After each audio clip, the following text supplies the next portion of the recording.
Soyez les bienvenus ce dimanche matin, Tendance Confidence, avec le même invité qu'il y a 15 jours. Il est agrégé de philosophie, auteur de nombreux ouvrages. Martin Stephens, nous vous retrouvons ce dimanche pour un nouvel épisode avec vous, pratiquement une série durant cette période de Carême 2021. Martin Stephens, vous êtes converti au christianisme, alors que pendant cette période de Carême, beaucoup d'adultes se préparent à recevoir le baptême à Pâques.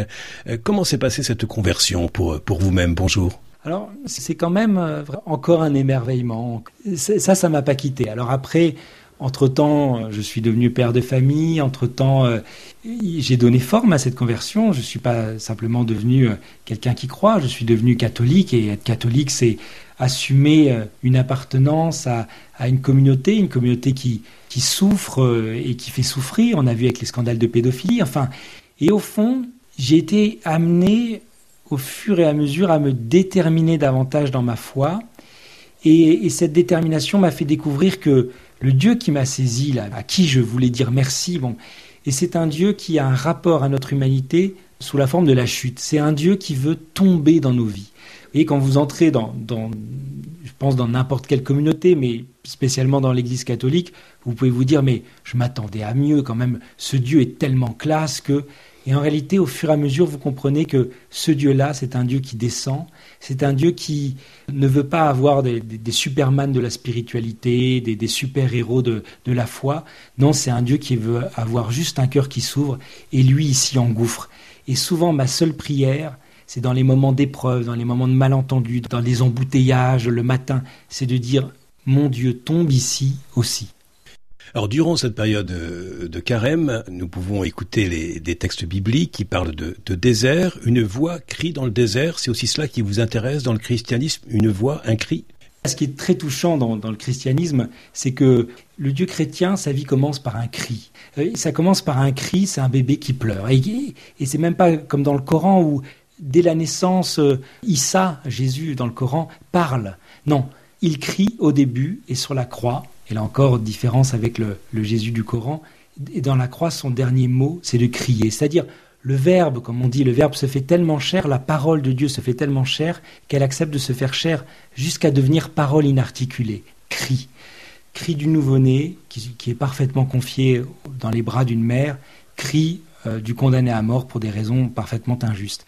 Et ce Dieu-là, eh bien, il nous permet de crier. Il nous permet de... C'est un Dieu qui a tellement pris sur lui le cri des hommes qu'on a le droit même de lui crier notre révolte. Quelqu'un dit, moi je suis athée récemment, je suis athée, je suis en colère contre Dieu. Alors je dis, alors là, tu es beaucoup plus croyant qu'un grand nombre de croyants. Si tu es en colère contre Dieu, tu es tout contre lui. Et en même temps, Martin Stephens, vous avez découvert aussi cette spiritualité qui, pour vous, comme un souffle de vie, c'est ça ? Ah oui, tout à fait. Et je crois que ce qui a ouvert la foi dans ma vie, personnellement, c'est que j'ai cessé de croire que, comme le disait Bichat à propos de la vie est l'ensemble des forces qui résistent à la mort. En réalité, ça n'est pas vrai. Notre mort est programmée en nous. En gros, nos cellules, à un moment donné, déclenchent leur propre vieillissement pour ne plus se renouveler. Et normalement, on peut vivre 120 ans maximum, quoi. Et cette mort-là, c'est quoi ? En fait, c'est la vérité de notre vie, à savoir, d'une part, que nous ne sommes pas le centre du monde. Mourir, c'est dire après vous. Et je ne suis pas tout, je n'emporte pas le monde dans ma mort, donc et maintenant à d'autres de prendre la place. Alors, certains pourraient parler d'obsolescence ou alors de configuration, pour reprendre des termes informatiques, mais le philosophe que vous êtes, Martin Stephens, que répond-il par rapport à cela ? On est configuré à l'amour, et d'autre part, en mourant, notre vie ne sera plus que l'offrande de ce qu'elle a été. Quand je ne peux plus rien retenir de ma vie dans mon dernier soupir, quand cette main qui a tant reçu et tant essayé d'attraper, un moment se lâche, je deviens, on pourrait dire, un pur me voici. On est parfaitement abandonné dans les mains de celui qui, alors si on a la foi, dans celui qui ne laisse personne abandonné au néant. Mystère de la vie, pourquoi y a-t-il quelque chose dans l'univers au lieu de rien ? De nombreuses questions qui pourraient aussi être le sujet de dissertation de philosophie avec vous, Martin Stephens, puisque je rappelle que vous êtes agrégé de philosophie, que vous enseignez en école préparatoire à Strasbourg. Nous parlons du mystère de la vie et le mystère du mal, le mystère de la souffrance. Ça vous laisse sans voix, Martin Stephens ? Le mal, pour moi, est un mystère, c'est-à-dire, il ne faut pas essayer de le comprendre. Le mal, dès lors qu'on essaye de le comprendre, on essaye de lui trouver des causes. Bon, il y a des circonstances qui viennent atténuer le mal, mais lui trouver des causes, c'est le mettre hors de cause. En latin, ça veut dire l'excuser. Et donc le mal, il ne faut ni essayer trop de lui trouver des causes, ni encore moins lui trouver des raisons.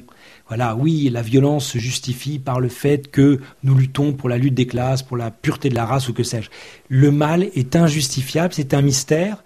Ce qui m'a intéressé, moi, dans mon cheminement, c'est de me dire que l'amour a cette audace de pouvoir embrasser le mal, de pouvoir inventer à partir du mal subi ou du mal qu'on a fait. Du mal qu'on a fait, c'est la demande de pardon. Du mal subi, c'est la capacité d'accorder son pardon si on nous le demande. L'amour est cette capacité de dire il y a un mystère plus grand que le mystère du mal, c'est le mystère de cet amour qui se donne inlassablement. Donc penser au mal, c'est lui accorder du crédit. Exactement. Alors on peut penser au mal parce qu'on nous fait du mal et on en fait aussi, mais ne pas trop penser le mal. Et c'est là que ma carrière de philosophe s'arrête, c'est-à-dire pour moi justifier le mal comme l'a fait un certain Hegel par exemple en disant que les guerres font avancer l'histoire. Bon, les guerres font avancer l'histoire en même temps, elles infligent au cœur de l'homme des blessures, à mon avis, à chaque fois définitives. Donc je me méfie de la philosophie dans sa volonté à faire entrer le monde tout entier dans la raison. Alors avec vous, Martin Stephens, nous avons abordé quelques notions, quelques concepts de philosophie. Parlons un peu de théologie aussi avec vous, c'est-à-dire avec quels mots peut-on parler de Dieu ? Comment cette question du mal apparaît-elle chez les théologiens ? Thomas d'Aquin, il a une phrase que je trouve assez belle, il dit « Dieu ne permet aucun mal dont il ne puisse tirer un bien plus grand ». Cette phrase, si on la lit trop vite, elle est scandaleuse. Si on s'y arrête, elle est intéressante. Dieu ne permet aucun mal. Déjà, il le permet, il ne le veut jamais. C'est-à-dire que, au fond, nous sommes profondément libres. Et c'est un moment de liberté si je décide, de passer plus de temps à mon travail qu'avec ma famille. Je suis libre de le faire. Or, à un moment donné, ça peut détruire ma vie de famille. Juste un exemple.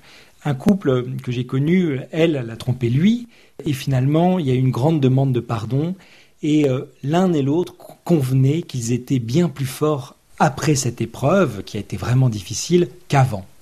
Et en même temps, jamais elle ne pourrait dire « Ah bah du coup, j'ai vraiment bien fait de te tromper ». Le mal, même si on peut en tirer un bien plus grand, demeure toujours injustifiable. Selon vous, Martin Stephens, Dieu n'est pas confortable, c'est-à-dire ? Ah bien parce que je pense que le pire serait d'avoir une vie seulement confortable.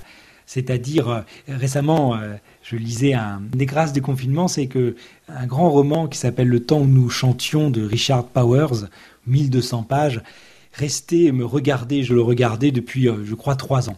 Et là, je me suis dit, allez, je vais lire une 40aine de pages par jour, et j'ai pu le lire et même le finir. Et dans ce roman, à un moment donné, il y a une scène, on est tôt le matin, elle a eu un enfant avec, ça se passe dans le milieu noir américain, avec un homme qui a été assassiné par la police. Vous voyez, ça a été écrit il y a 10 ans, mais c'était un peu d'actualité. Et elle descend pour petit déjeuner, et il y a son grand-père qui est là, 94 ans, le vieux noir, ancien médecin, et il lui dit « ça va, bien dormi ?» Il m'a empêché de dormir, le petit, elle a son petit dernier dans les bras. Et il dit « il t'a empêché de dormir, tu sais, c'est pas grave, ils sont là pour ça. Ils sont là pour ça. » Les bébés, Dieu apparaît au monde comme un bébé, les bébés sont là pour nous empêcher de dormir. Alors, non seulement perdre des heures de sommeil, mais nous empêcher de nous endormir dans le confort. Mais comment peut-on suivre quelqu'un d'inconfortable que vous appelez Dieu ? Je crois que quand on choisit le baptême, on choisit vraiment de suivre un Dieu dont le dernier chemin sur la terre a été un chemin de croix, qui ne s'est rien épargné de l'épreuve humaine. Mais c'est quoi l'épreuve humaine ? C'est une épreuve qui est d'autant plus forte qu'on aime davantage. Si le Christ a souffert, c'est d'abord parce qu'il a aimé. Il a eu des amis, il a aimé sa mère, son père, il a aimé Lazare quand Lazare meurt. Et au fond, devenir chrétien, c'est accepter, oui, pour prendre 3 mots que j'aime bien faire consonner ensemble, c'est s'ouvrir pour s'offrir au risque de souffrir. Attendez, beaucoup d'auditeurs sont en train de petit déjeuner ou en train de se brosser les dents ce matin. Est-ce que vous pouvez nous redire cette phrase, Martin Stephens ? Voilà, s'ouvrir au don de la vie pour s'offrir, c'est-à-dire pour le faire passer bien au-delà de soi, pour devenir soi-même quelqu'un qui donne la vie, et au risque qu'on accepte de souffrir, car seul un cœur de pierre ne souffre pas, un cœur de chair évidemment qu'il va souffrir. Et vous-même, Martin Stephens, vous avez dû écouter battre le cœur de l'époux que vous êtes, mais aussi le cœur de père que vous êtes, pour interrompre un cycle de conférences que vous donniez depuis déjà quelques années, 250 à 300 conférences par an en Europe et ailleurs. Vous avez dû écouter battre votre cœur, là aussi, et ce n'a pas été simple que d'interrompre ce cycle de conférences qui correspondait aussi à un certain épanouissement pour vous en tant que philosophe. Ah oui, c'est vrai que une petite douleur pour moi, mais c'est comme ça qu'on apprend à être là où l'on doit être. C'est que pour être là où l'on doit être, il faut dire non. Et la seule façon la manière que j'ai trouvé de me réconcilier avec tous ces non, parce que je dois avoir 150 demandes par an de conférences, ou peut-être un peu plus, j'en honore un dixième. Et c'est dire qu'en fait, quand on dit non à quelque chose, on dit oui à autre chose. Quand je dis non à une conférence, c'est parce que je dis oui pleinement à ma famille, à mes enfants, et même à ces heures, parce que quand on fait une conférence, on voyage, on rencontre, on reçoit des compliments. Et alors que quand on reste auprès de sa famille, eh bien, il y a du temps qui a l'air d'être perdu. Et en fait, c'est dans le temps perdu que tout se donne. Je me souviens juste une fois, j'ai dû annuler, même alors ça m'est arrivé que 2 fois heureusement, mais j'ai dû annuler une conférence parce que le petit dernier était malade et finalement ça n'était pas si grave que ça. On craignait que ce soit une bronchiolite et finalement c'était rien. Je me suis dit oh là là, j'ai annulé une conférence qui se préparait depuis 18 mois par une femme infiniment méritante en Belgique, etc.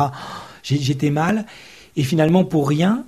Et en réalité, j'ai amené une de mes filles à l'école et elle m'a confié le jour-là quelque chose qui était sur son cœur peut-être depuis 1 ou 2 ans. Les enfants sont très forts pour garder.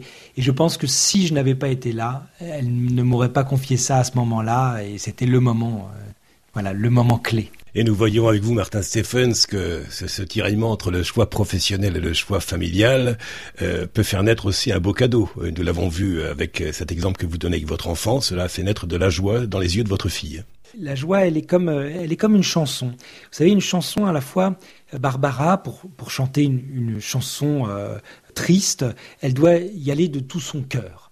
Or, la tristesse qu'elle va chanter, c'est la déchirure du cœur.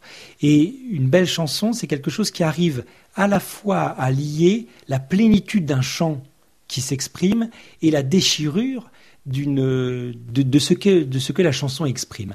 Eh bien, je crois qu'il ne faut pas être binaire. Je vais bien, je vais mal. Je suis performant, je ne suis pas performant. En réalité, tout s'inverse. Dans mes moments où je ne suis plus performant, peut-être que je suis en train de décider dans ma vie en faveur de choses beaucoup plus fortes que quand j'étais uniquement performant.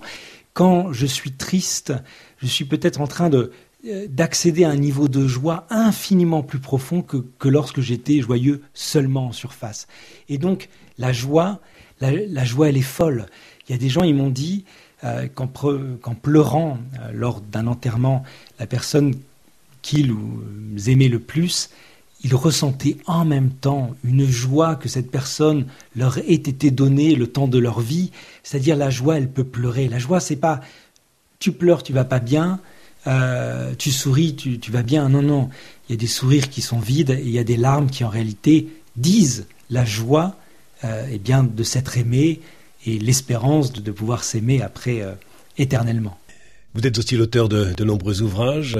C'est souvent l'un d'entre eux qui permet que nous puissions nous retrouver. Un livre paru en octobre 2020 et puis un autre livre paru en février 2021. Martin Stephens, quelques commentaires sur ces 2 ouvrages qui viennent de paraître? Il y en a un, c'est un recueil de chroniques que j'ai écrit donc dans différents journaux et qui s'appelle Marcher la nuit. Avec l'épidémie que nous traversons, avec la façon dont nous avons réagi surtout, nous sommes entrés dans une nuit et voilà, et c'est un ensemble de textes que le sous-titre ça va être texte de patience et de résistance. Ça, c'est chez DDB. Il va y avoir un livre au Cerf aussi. Donc l'avantage, c'est que c'est un livre assez court sur Marie, sur la Vierge Marie, la maman de Jésus, qui s'appellera Marie comme Dieu la conçoit. Et là, c'est un texte qui commence par les 2 paroles qui enveloppent toute vie. Merci, parce que entrer dans sa vie, c'est ne pas la concevoir comme un dû, mais comme un don. Donc ça, c'est le premier mot. Et le deuxième mot, c'est me voici, car à la fin de notre vie, on espère pouvoir sans trop de regrets ni de remords, dire « Eh bien voilà ce que j'ai fait, me voici ». Merci à vous, Martin Stephens, pour ce nouveau temps accordé à cette émission Tendance Confidence, diffusée sur Tendance Ouest. Merci à vous, Jean-Luc Lefrançois. Podcast by Tendance Ouest.